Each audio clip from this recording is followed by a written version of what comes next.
Hello বন্ধুরা, আজ নিয়ে আসলাম নতুন আরেকটি রেসিপি, দই রেসিপি। অনেকেই বাড়িতে দই তৈরি করে খেতে পারেন না, এজন্য আজকে সেই সুন্দর একটা দই রেসিপি তৈরি করে দেখাবো আপনাদের। আশা করি আমার চ্যানেলে সবাই থাকবেন এবং দেখবেন। চলুন যাই দেখি।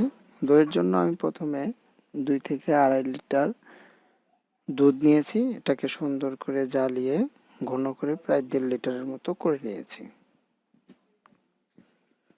দুধটা জ্বালানোর পরে এটাকে কিন্তু নাড়াচাড়া দিয়ে সুন্দর করে ঠান্ডা করে নিতে হবে, যেন কিনা হাতটা সয়।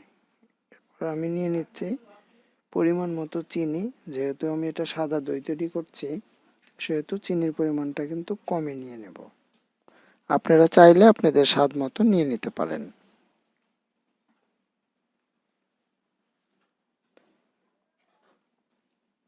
আমার দুধের জালটা কিন্তু হয়ে গেছে এবং দুধটা বেশ ঘনও হয়েছে। এজন্য আমি যে কাপের দইটা ভরবো সেই কাপগুলো রেডি করে নিয়েছি। আমি প্লাস্টিকের কাপ ব্যবহার করেছি, আপনারা চাইলে অন্য কাপও ব্যবহার করতে পারেন। এর জন্য দই তৈরি করার জন্য আরেকটি আগেই দই কিনে নিয়েছি আমি বাজার থেকে।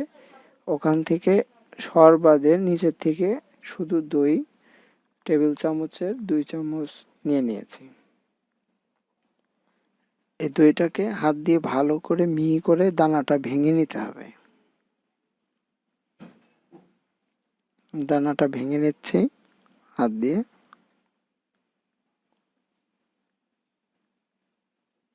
দইয়ের দানাটা আমার ভাঙা হয়ে গেছে।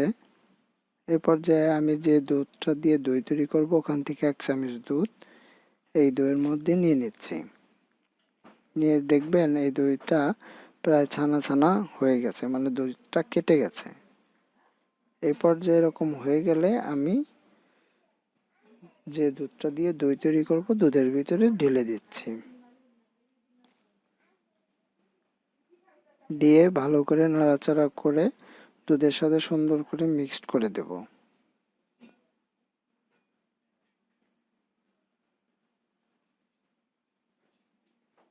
এ পর্যায়ে কিন্তু আর দুধ জ্বালানো যাবে না। এই কাজটা ভালোভাবে মিক্সড করা হয়ে গেলে আমরা যে পাত্রে দইটা ভরবো সেই পাত্রে অল্প অল্প করে দুধ দিয়ে সুন্দর করে ঢেলে দিচ্ছি। আর মনে রাখতে হবে দুধের গরমের পরিমাণটা যেন আঙ্গুল সয়ে সয়ে ভাব এরকম যেন থাকে।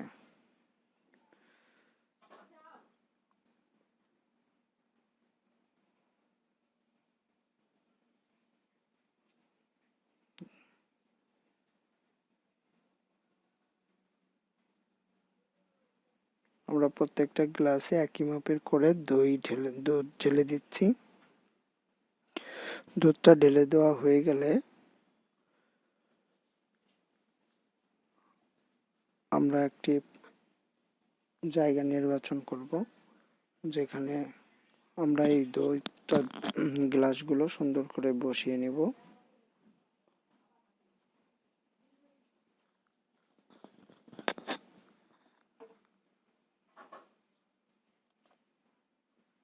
এরপরে আমরা দইটা এই গ্লাসগুলোকে সুন্দর করে প্রথমে একটা কাগজ দিয়ে, শক্ত কাগজ, এরপরে কাপড় দিয়ে সুন্দর করে 4 কোণা ঢেকে দেব।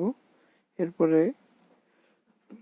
4 থেকে 5 ঘন্টা পর এই দইটা খুলে দিলেই হয়ে যাবে আমাদের কাঙ্ক্ষিত দই রেসিপি। সবাই ভালো থাকবেন। আর বলে দিচ্ছি, যারা চ্যানেলটি সাবস্ক্রাইব করেননি প্লিজ আমার চ্যানেলটি সাবস্ক্রাইব করে নেবেন।